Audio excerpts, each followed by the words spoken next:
इस वीडियो में हम अरुण कमल जी की रचना खुशबू रचते हैं हाथ, इसको समझेंगे, इसका भावार्थ देखेंगे। खुशबू रचते हैं हाथ, ये जो रचना है ये झुग्गी झोपड़ियों में रहने वाले, स्लम में रहने वाले लोगों के विषय में बताई गई है कि कैसे वे छोटी से छोटी जगह में भी रहकर हमारे लिए सुंदर चीजों का निर्माण करते हैं। इससे पहले मैं भूमिका दे देती हूँ। कविता का भावार्थ बताने से पहले हम देखते हैं कि हमारे लिए जो बड़े बड़े बिल्डिंग बनाते हैं, बिल्डिंग बनाने के लिए मजदूर जो होते हैं छोटी छोटी बस्तियों में रहते हैं, झुग्गियों में रहते हैं। तो बिल्डिंग तो उनके हाथों से बनाई हुई ऊंची से ऊंची बन जाती है, लेकिन वे फिर भी झुग्गियों में ही रह जाते हैं।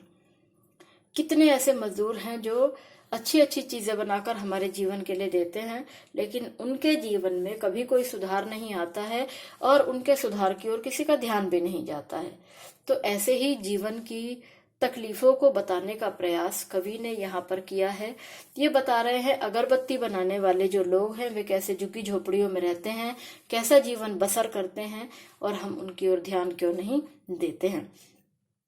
कई गलियों के बीच, कई नालों के पार, कूड़े करकट के ढेरों के बाद बदबू से फटते जाते इस टोले के अंदर खुशबू रचते हैं हाथ, खुशबू रचते हैं हाथ। टोला कहते हैं समूह। गलियों के बीच रहते हैं, नालों के पार रहते हैं, नालों के पास होती हैं गंदी बस्तियां, कूड़े करकट के ढेरों के पास होती हैं, बदबू से फटते जाते, बदबू भयंकर बदबू उस इलाके में होती है, और वहां बैठकर ये खुशबूदार चीजों की रचना अर्थात अगरबत्तियां बनाते रहते हैं। कैसे कैसे हाथ होते हैं जो अगरबत्तियां बनाते हैं। अब देखिए झुग्गियों में तो लोगों के पास इतनी सुविधाएं नहीं होती हैं, तो हर उम्र का इंसान उस काम में लग जाता है, क्योंकि उन्हें रोजी रोटी कमानी है, इसलिए हर प्रकार का व्यक्ति काम करता है। उभरी नसों वाले हाथ, उभरी नसों वाले आपने बड़े लोगों के हाथ देखे होंगे जो बहुत मेहनत करते हैं। उनके हाथों में मांस कम दिखाई देता है और नसें उभर कर दिखाई देती हैं। तो परिश्रमी हाथ होते हैं, ऐसे परिश्रम करने वाले। तो बड़े परिश्रमी हाथ भी हैं यहाँ। घिसे नाखून वाले हाथ भी वही होते हैं। तो जो लड़कियां होती हैं बड़े बड़े नाखून करती हैं, वो ना बर्तन धोती हैं, ना पानी में हाथ डालती हैं ज्यादा, ना कपड़े धोती हैं, क्योंकि उनके नाखून टूट जाएंगे। तो जो मम्मियां जब घर में काम करती हैं उनके तो नाखून घिस भी जाते हैं, टूट भी जाते हैं। ये भी परिश्रम की ही निशानी है। घिसे नाखूनों वाले हाथ, पीपल के पत्ते से नए नए हाथ, ये छोटे बच्चों के कोमल कोमल हाथ हैं। जैसे पीपल के नए पत्ते आते हैं, हरे चमकदार कोमल होते हैं, ऐसे ही पीपल के पत्ते के जैसे छोटे छोटे कोमल हाथ छोटे बच्चों के हैं। ये भी इस काम में लगे हैं, परिश्रमी लोग भी लगे हैं, छोटे बच्चे भी लगे हैं। जूही की डाल से खुशबूदार हाथ, जूही की डाल से खुशबूदार हाथ कहा गया है लड़कियों के। जो नई लड़कियां होती हैं वे कैसे सुंदर सुंदर हाथ उनके होते हैं, उनसे वे अगरबत्तियां बना रही हैं। गंदे कटे पिटे हाथ, जख्म से फटे हुए हाथ, ये होते हैं अपराधी प्रवृत्ति वाले। ऐसी बस्तियों में अक्सर अपराधी प्रवृत्ति वाले लोग भी रहते हैं।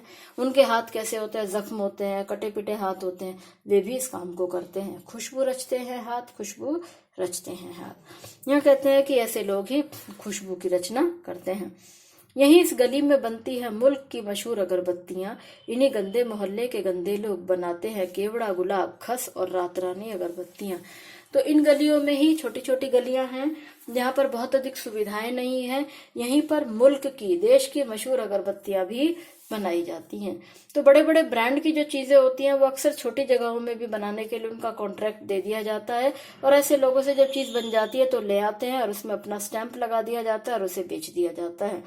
तो इस गली में मुल्क की, देश की मशहूर अगरबत्तियां बनाई जाती हैं, और इन्हीं गंदे मोहल्ले के गंदे लोग बनाते हैं केवड़ा, गुलाब, खस और रात रानी अगरबत्तियां।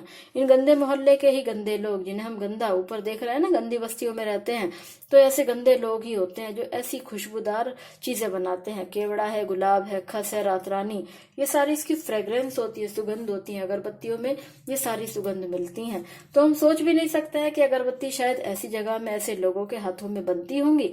हमें लगता है खुशबूदार चीज है, खुशबूदार जगह में ही बनती है। दुनिया की सारी गंदगी के बीच दुनिया की सारी खुशबू रचते हैं हाथ। यहाँ विरोधाभास है। विरोधाभास होता है जहाँ दो विरोधी बातें एक साथ पेश कर दी जाती हैं।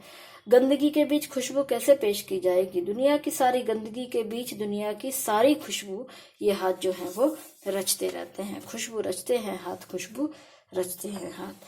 तो इसमें इन्होंने बताया है कि देखिए कैसे ये जो हाथ हैं, इस तरह के लोग जो हैं वे खुशबू की रचना करते हैं।